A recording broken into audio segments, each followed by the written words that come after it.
दत्तक विधान. दत्तक विधान किंवा दत्तविधान म्हणजे दत्तक देण्याचा विधी. आपल्या संस्कृतीत देवघेव केवळ एक व्यवहार म्हणून केली जात नाही. सकाळी उठणं, स्नान, भोजन, सकाळची तसेच संध्याकाळची संधिवेला अशा सर्व काळी सर्व कृतींचा एक विधी सुचवलेला असतो.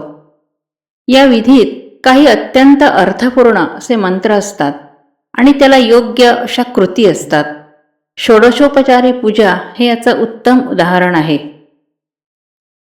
दत्त म्हणजे दिलेला.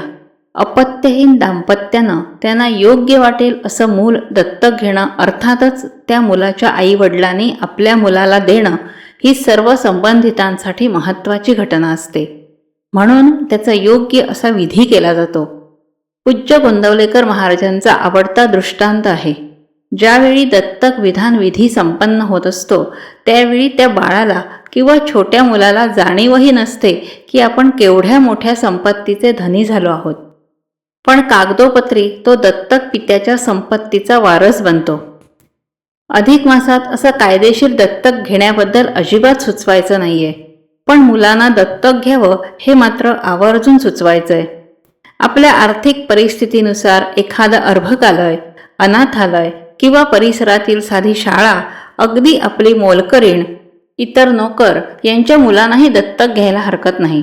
म्हणजे त्यांना घरी आणण्याची, ठेवण्याची गरज नाही, पण त्यांच्या शिक्षणाचा खर्च करणं, त्यांचा वाढदिवस भावपूर्णतेनं साजरा करणं, आपल्या घरातील कार्यक्रमात त्यांना सहभागी करणं, त्यांच्या आरोग्याकडे, शैक्षणिक प्रगतीकडे विशेष लक्ष देणं अशा गोष्टी सहज करता येतील.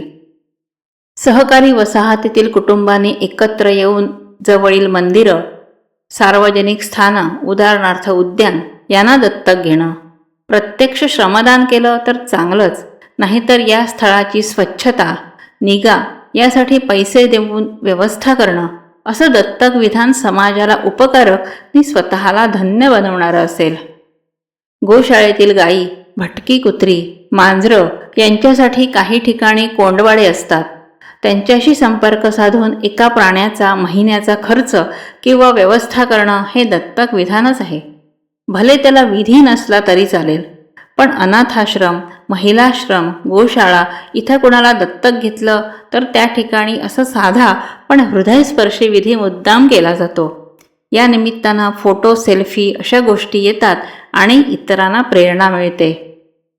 दत्तक घेण्यात त्या व्यक्ती, वस्तू वा वास्तूबद्दल वाटणारी आपुलकी, आत्मीयता, सामाजिक ऋण अंशतः फेडल्याचा आनंद, यातून जी पुण्याई निर्माण होते ती आपल्या कुटुंबासाठी एक संरक्षक कवच असतं. कोणा गरजूला निरपेक्ष भावानं दत्तक घेतलं तर त्यातून सकारात्मक संरक्षक कवच निर्माण होतं, जे आपलं निश्चित रक्षण करतं. हे केवळ ऐकणं आणि स्मरणात ठेवणं पुरेसं नाही, त्यानुसार कृती केली पाहिजे, प्रत्यक्ष अनुभव घेतला पाहिजे.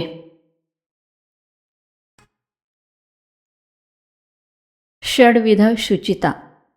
एक गोष्ट सदैव लक्षात ठेवायला हवी. इथून पुढच्या काळात मनावरचा ताण, विस्मरण, मानस विकृती या गोष्टी नित्याच्या बनणार आहेत. हल्ली कॅन्सरसारखे रोग झालेल्या व्यक्ती घरोघरी दिसून येतात. याचं एक सामान्य कारण सांगितलं जातं ते म्हणजे बदललेली जीवनशैली. बऱ्याच अंशी ते खरंही आहे. ही बदललेली जीवनशैली पुन्हा बदलून आरोग्यस्नेही नि स्वास्थ्यदायिनी बनवली पाहिजे.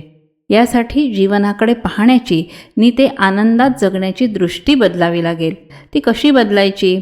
अधिक मास ही त्यासाठी चांगली संधी आहे.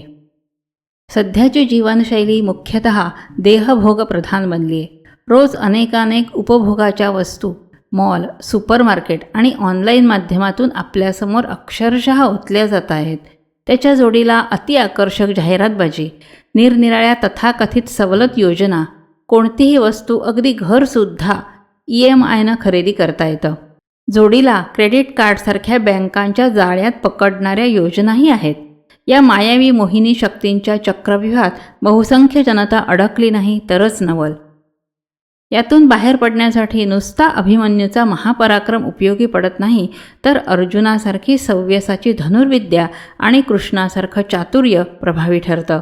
यासाठी दोन्ही गोष्टी हव्यात, प्रपंच आणि परमार्थ, म्हणजे जोपासना आणि उपासना. यातही अधिक महत्त्वाची आहे ती आध्यात्मिक उपासना. प्रपंचातील प्रत्येक गोष्ट कशी करावी यासाठी ऑनलाईन ऑफलाईन मार्गदर्शनाच्या अक्षरशः अनंत संधी आहेत, ज्या मोठ्या प्रमाणावर माहिती वितरण आणि कौशल्य मार्गदर्शन या स्वरूपाच्या आहेत. तुम्हाला जो बदल घडायला हवा आहे तो बदल तुम्ही स्वतः बनला पाहिजे. यासाठी अध्यात्मशास्त्रात सुचवली जाते षड्विध शुचिता, म्हणजे आपल्या जीवनाच्या आपल्या व्यक्तिमत्वाच्या 6 पैलूंची शुद्धी. हे 6 पैलू आपली जीवनशैली व्यापणारे आहेत. त्याच्यात सुयोग्य बदल घडवला की जीवनशैली आपोआप बदलेल. हे 6 पैलू म्हणजे विचार, उच्चार, आचार, आहार, विहार आणि विकार यांची शुद्धी करण्यासाठी जसे व्यावहारिक प्रयत्न उपयोगी पडतात, तशीच अधिक उपकारक ठरते ती आध्यात्मिक उपासना. पुरुषोत्तम मास ही यासाठी अतिशय अनुकूल परिस्थिती आहे, कारण सर्वत्र विविध प्रकारच्या उपासना, विशेषतः सामूहिक मंत्रपठण, स्तोत्रपठण, प्रवचन, कीर्तन, पारायण, पूजन यामुळे वातावरणात पूरक भावात्मक स्पंदनं भरून राहिली आहेत. त्यामुळे आपली मनं भारून नि भारावून जायला मदतच होते. एक सूत्र सतत डोळ्यासमोर ठेवूया. दृष्टी बदलली की वृत्ती बदलते, वृत्ती बदलली की कृती बदलते नि कृती बदलली की जीवनशैली बदलते. हे सूत्र आपल्या जीवनात प्रत्यक्ष उतरवण्याचा संकल्प उर्वरित अधिक मासासाठी करूया. ठरलं तर मग. विचार शुचिता. असं म्हणतात की स्वच्छता ही देवपणाच्या अलीकडची पायरी, पवित्रता ही त्या पुढची, त्यानंतर येते ती शुद्धी आणि सर्वात वर येते ती शुचिता. आपण देवघराचं उदाहरण घेऊया. देवघर झाडून पुसून स्वच्छ ठेवणं ही झाली स्वच्छता. त्यानंतर धूप जाळून किंवा सुगंधी द्रव्य फवारून देवघरातील वातावरण पवित्र करता येतं. त्या पुढची पायरी म्हणजे आणलेली फुलं, हार, हळद कुंकू, बुक्का इत्यादी द्रव्य यांची मंत्र म्हणत पाणी शिंपडून शुद्धी करणं. आता घरातील इतर खोल्यांपेक्षा देवघर, गाभारा, देव्हारा सारं शुद्ध, पवित्र, स्वच्छ वाटायला लागतं. आता शुचिता. इथलं वातावरण, वस्तू, पूजा साधनं याबरोबरच मनाचाही संबंध येतो. साधन शुचिता शब्दाचा जसा साधनांशी संबंध येतो, तसाच शुचितेचा संबंध साधनेशीही येतो. अधिक महिन्यातील उपासनेत अशा शुचितेवर अधिकाधिक भर द्यायला हवा. स्वच्छता बरीचशी बाहेरची असते, पण शुचिता बाहेरची नि आतली दोन्हीही असते. असो, विचार शुचिता म्हणजे नुसती विचारशुद्धी नव्हे, शुद्धीकरणाची प्रक्रिया शुचितेकडे नेते. हे समजायला थोडं अवघड वाटेल, पण आपण उपासनेच्या संदर्भात विचार शुद्ध कसे करायचे आणि त्यांना शुचितेचं वलय कसं द्यायचं हे पाहूया. उपासनेचे 2 पैलू, स्थूल किंवा दृश्य म्हणजे बहिरंगाची उपासना आणि सूक्ष्म अदृश्य अंतरंगाची उपासना. अंतरंगाच्या उपासनेसाठी विचारांची गरज असते. आपण करतो त्या षोडशोपचारे पूजेचे जे मंत्र आहेत ते पुरुष सूक्तातले आहेत. ते मंत्र, त्यांचा अर्थ, मूळ पुरुष सूक्ताचा भावार्थ यावर चिंतन केलं तर विचारशुद्धीला मदत होते. उपासनेत मानसपूजा करताना जी स्मृती, बुद्धी, कल्पकता, रसिकता वापरावी लागते, त्यामुळे विचार शुद्ध होतात. विचारशुचितेसाठी नाम, ध्यान, अनुसंधान ही त्रिपुटी उपकारक ठरते. निष्काम उपासनेत प्रापंचिक कामना कमी असल्याने तिच्यामुळे कच्चे विचार परिपक्व होतात. बाळबोध, ढोबळ विचारांचं शुद्धीकरण होतं. ही एक प्रकारे विचारशुचितेचीच प्रक्रिया असते. नुसत्या पठण पारायणापेक्षा त्याबरोबरच जर मंत्र, स्तोत्र, ग्रंथावर आधारित सत्संग, चिंतन, मंथन, अभ्यास केला तर विचार शुद्ध होतात. चांगल्या उद्दिष्टाने केलेला वादविवाद, अर्थपूर्ण चर्चासुद्धा विचारशुचितेसाठी उपयोगी पडतात.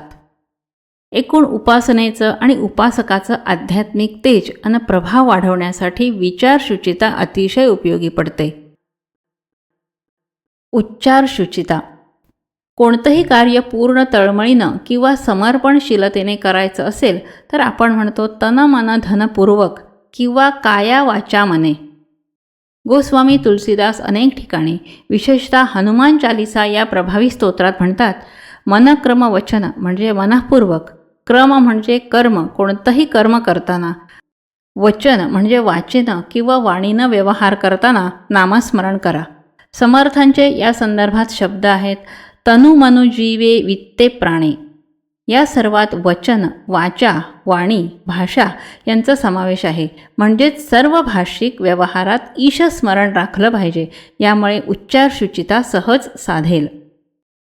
आपण नेहमी म्हणतो, या पृथ्वीच्या पाठीवरचा वाणी असलेला एकमेव प्राणी म्हणजे मानव. मग ही वाणी शुद्ध, इतरांना प्रसन्न करणारी, जीवनात यश देणारी असणं आवश्यक नाही का? सर्व संतांनीच नव्हे तर जीवनात यशस्वी होण्यासाठी मार्गदर्शन करणाऱ्या, स्वविकासासाठी प्रेरणा देणाऱ्या व्यक्तींची सर्वात मोठी देणगी असते भाषेवरचं प्रभुत्व, जे अर्थातच त्यांनी स्वकष्टानं मिळवलेलं असतं. तोंडातून निघालेले उद्गार, शब्दांचे उच्चार, योग्य शब्दांचा वापर अशा गोष्टींचा अंतर्भाव वाणीशुद्धीमध्ये होतो. यासाठी भगवंतानं गीतेत सुस्पष्ट मार्गदर्शन केलं आहे. त्याला शारीर वाङ्मय मानसतप म्हटलंय. वाणीच्या तपाबद्दल म्हटलंय, अनुद्वेगकरं वाक्यं सत्यं प्रियहितंचयत स्वाध्यायाभ्यसनंचैव वाङ्मयं तप उच्यते. याचा अर्थ असा आहे, जे उद्वेगकारक नसणारं, प्रिय नि हितकर यथार्थ भाषण असतं आणि वेदशास्त्र स्वानुभवावर आधारित विचार करून अभ्यासपूर्वक उच्चारलेले शब्द हे वाङ्मय म्हणजे वाणीचं तप म्हटलं जातं.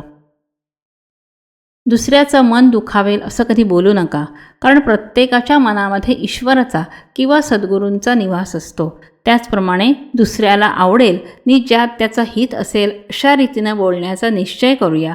आपण म्हणतोच ना, सत्यम ब्रूयात प्रियम ब्रूयात न ब्रूयात सत्यमप्रियम. याचं उत्कृष्ट उदाहरण म्हणजे भगवान श्रीकृष्ण. त्याचं सर्व बोलणं करणं परहितार्थच होतं. शत्रूशीही त्यानं कधी शब्दच्छल करणारं कपटी भाषण केलेलं नाही. तो बोलला त्यात सर्वांचं अंतिम हितच होतं. सर्वात महत्त्वाची गोष्ट म्हणजे स्वतःचा अभ्यास करून स्वानुभवावर आधारित बोललं पाहिजे. बरे बोलता बरे वाटे, मग बोलावे कर्कश्य ते काय निमित्ते. हे सूत्र भाषा शुचितेसाठी सर्वोत्तम आहे. अधिक मासानिमित्त उच्चार शुचितेसाठी खालील गोष्टी साधूयाच. कमीत कमी आवश्यक तेवढंच बोलणं. अकारण, असत्य, अतिशयोक्त बोलणं टाळणं. कठोर, हिंसक, मन दुखवणारे शब्द न उच्चारणं. चांगलं पठण, वाचन, सत्संग यातून वाणी सुधारणं. आवश्यक नसताना, कोणी विचारलं नसताना बिलकुल न बोलणं. अधिकाधिक मौन पाळणं हे जमवूयाच. उच्चार शुचिता हा आचार शुचितेचा पाया आहे. तो घट्ट करण्याचा दृढ संकल्प करूया. आचार शुचिता.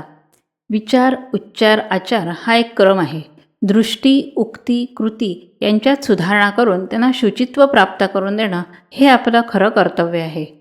आचार म्हणजे प्रत्यक्ष वागणूक किंवा वर्तन. नुसते विचार उच्च ठेवायचे, त्यांचा उच्चारही वारंवार करायचा, पण प्रत्यक्ष वागण्याची पाळी आली की विरुद्ध वागायचं. यालाच संतश्रेष्ठ तुकोबा म्हणतात, वेदांचा तो अर्थ आम्हासीच ठावा, येरानी वाहावा भारमाथा. अतिशय उदार विचार करणारा, अतिशय अनुदार लोकांचा धर्म असं आपल्या धर्माचं वर्णन करतात.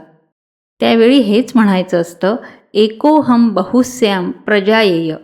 असं परब्रह्माला वाटतं. याचा अर्थ एकच परब्रह्म सर्व चराचर सृष्टीला व्यापून राहिलाय. म्हणजे अवघे विश्व विष्णुमय अशी मान्यता असलेल्या धर्मात म्हणजे लोकांच्या आचारात जातीभेद, अस्पृश्यता अशा गोष्टी कशा आल्या? सारे भेदाभेद अमंगळ अशी संतांची शिकवण असताना आपलं सामाजिक वर्तन एवढं उच्च नीचतेच्या, विषमतेच्या विचारावर आधारित अजूनही कसं आहे? काळानुसार याची तीव्रता कमी झाली तरी विषमतेचं विष अजूनही समाजमनात आहेच. आचार प्रभवो धर्म असं एक महत्त्वाचं सूत्र आहे. याचा अर्थ धर्म हा नुसता विचार, उच्चार, पाठांतर यात अडकलेला नाही. तो प्रत्यक्ष जीवनात उतरला पाहिजे. आचाराला मन, इंद्रिय म्हणजे बुद्धी व देह यांची गरज असते. या संदर्भात भगवंत गीतेत शरीराचं तप म्हणजे प्रयत्नपूर्वक योग्य वागणं याविषयी म्हटलंय. देवद्विजगुरु प्राज्ञ पूजनं शौचमार्जवं ब्रह्मचर्यम अहिंसा च शारीरम तप उच्यते.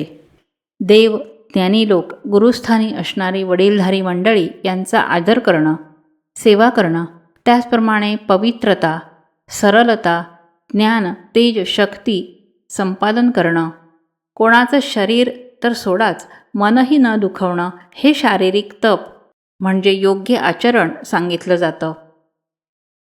अधिक महिन्यात सदाचारानं राहण्यासाठी ज्या गोष्टीवर भर दिला जातो त्यांचा आपल्याला परिचय आहेच. त्यांचा व्यवहार झाला पाहिजे.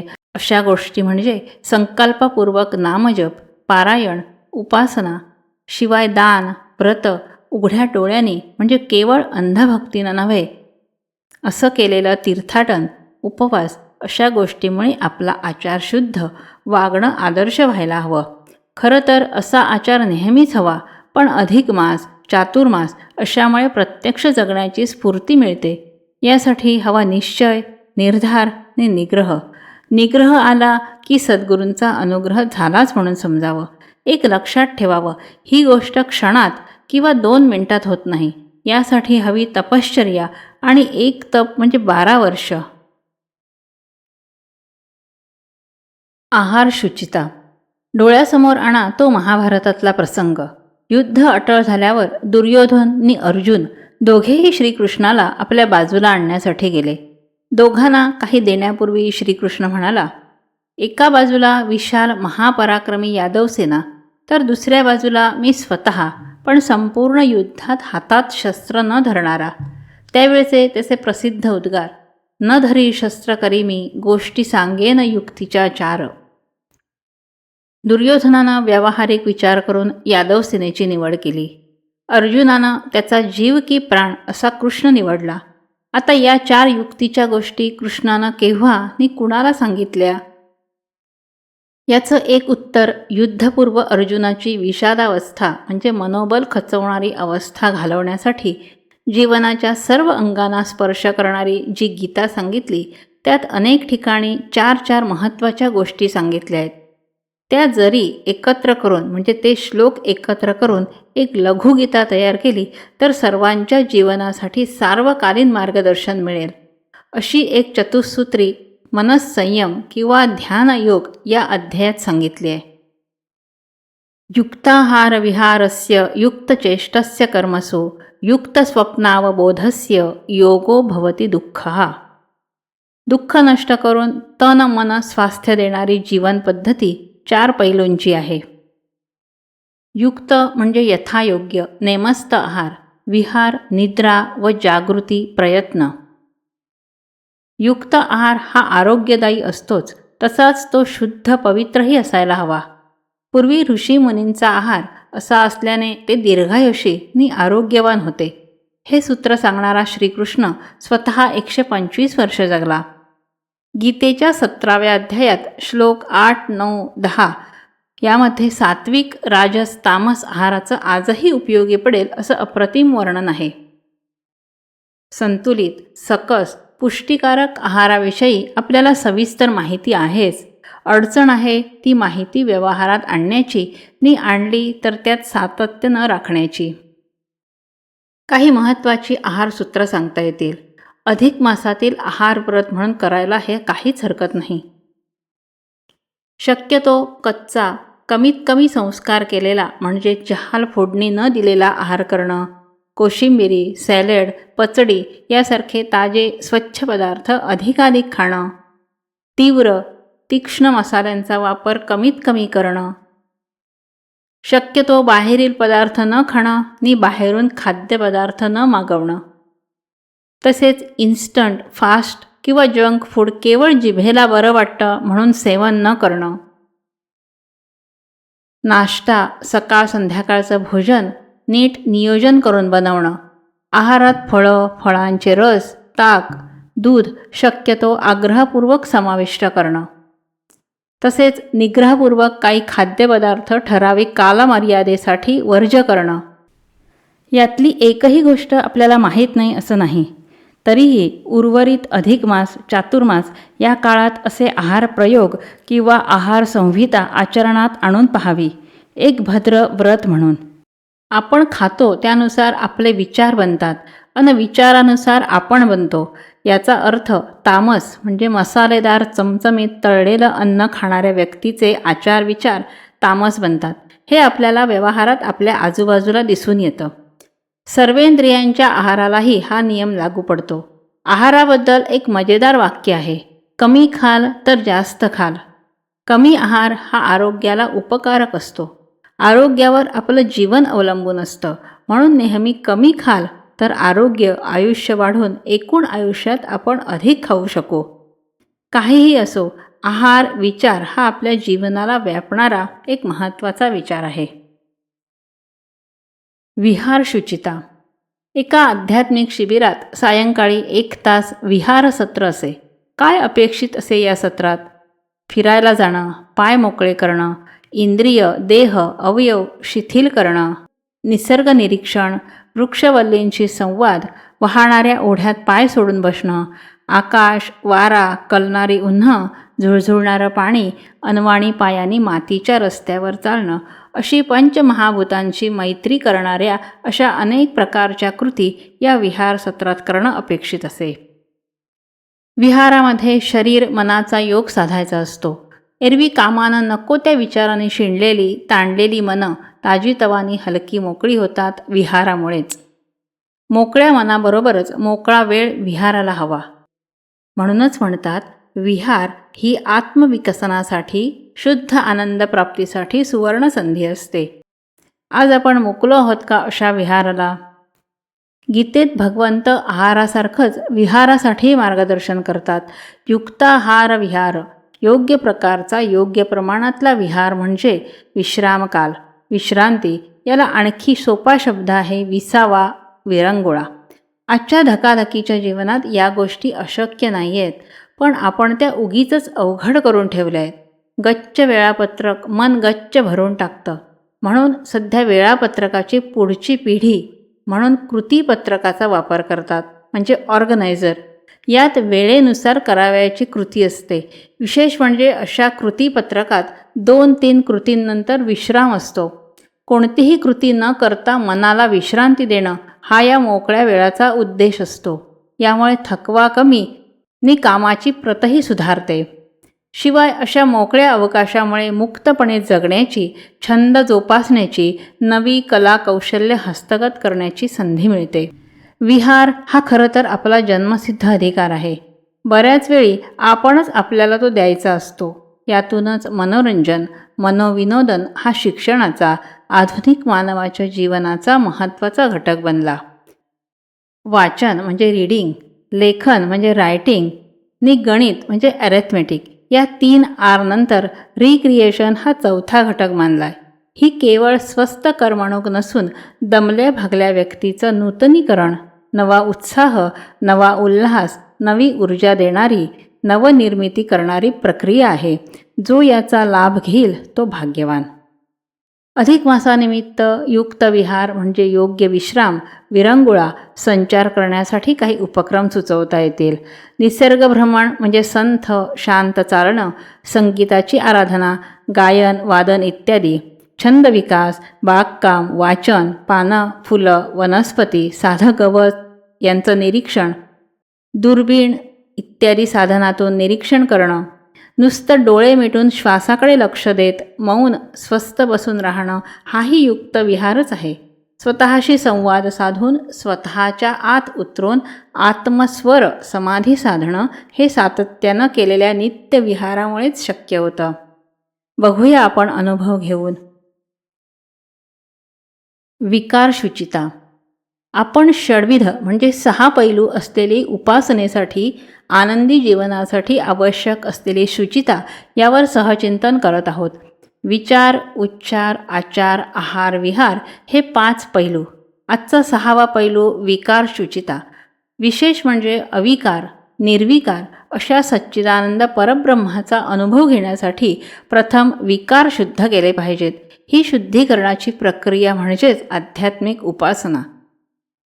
या संदर्भात आणखी 6 विकारांचा सहज उल्लेख करायला हरकत नाही.